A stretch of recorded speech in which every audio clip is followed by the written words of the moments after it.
The bones in the walls. The development had sprung up almost overnight.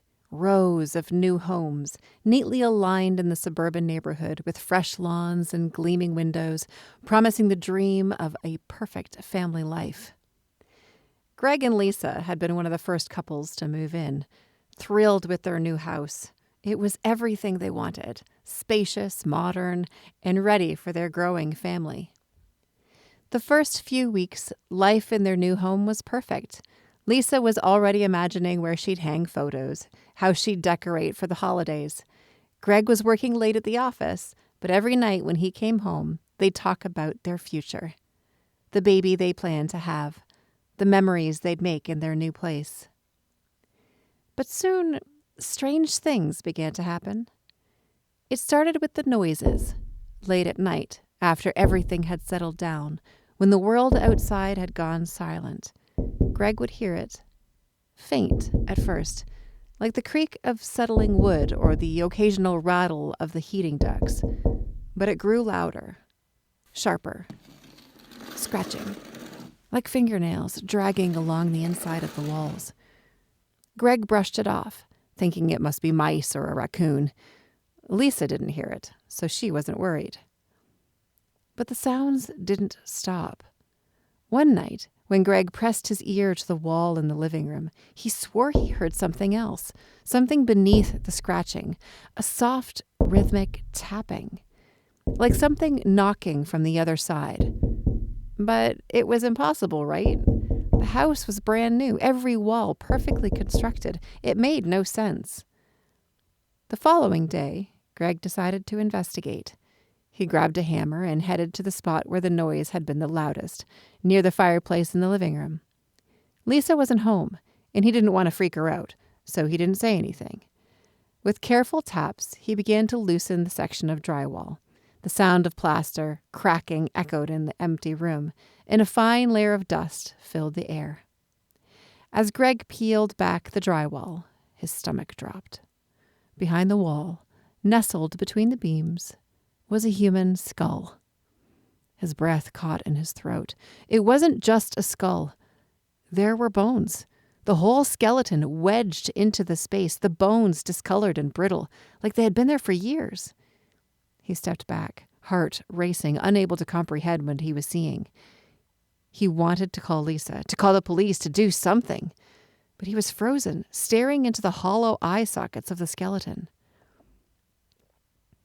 And then the smell hit him. It was faint at first, like the musty scent of damp earth, but it grew stronger, filling the room with the unmistakable stench of rot. How could bones this old still smell like decay? Greg recoiled, his mind spinning with questions. Who was this? Why were they in his walls? How could a brand new house, one just built, have a body inside it?